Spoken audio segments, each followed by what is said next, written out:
If I understand this scene correctly, Jesus is indicating to Peter and making the point that he does not belong to this world. Jesus doesn't. Neither does he, Peter, who's been or will be redeemed in Christ's passion, which he proclaims immediately preceding this scene here about the taxes. Jesus sort of couches this whole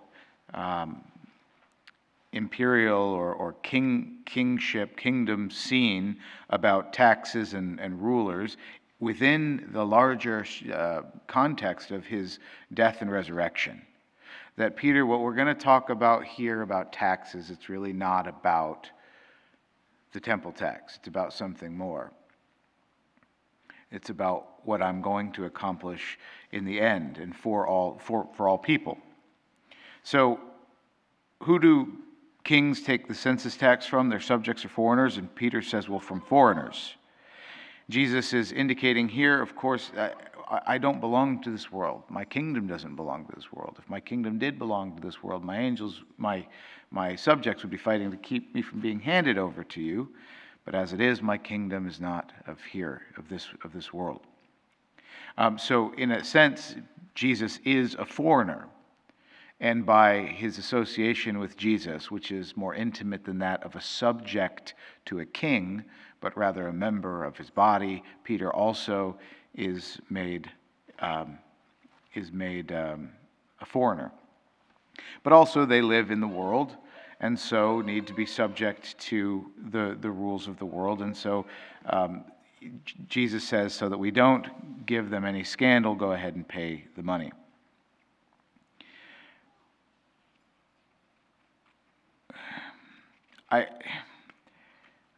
I think it's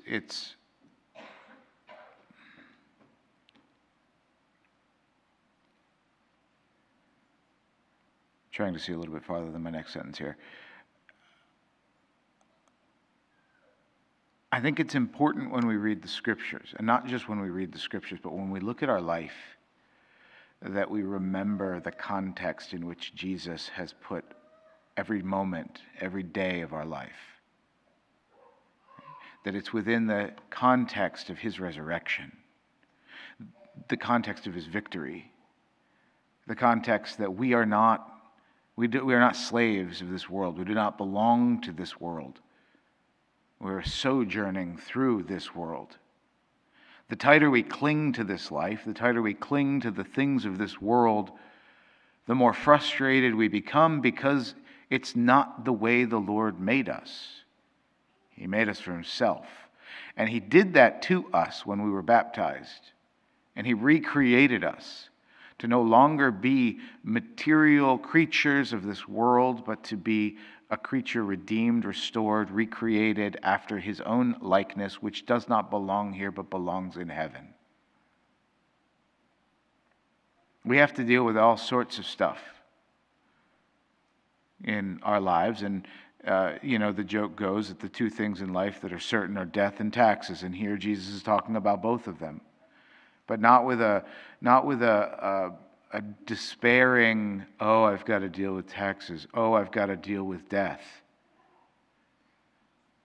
but with a conviction that he has in the confidence of, I know my Father and my Father knows me. And so everything else that I have to deal with is going to be okay. It's not going to overwhelm me. It's not going to win.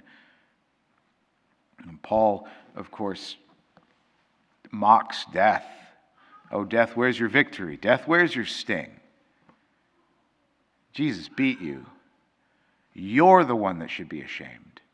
You're the one that should be overwhelmed. You're the one that should be anxious, oh death, not me.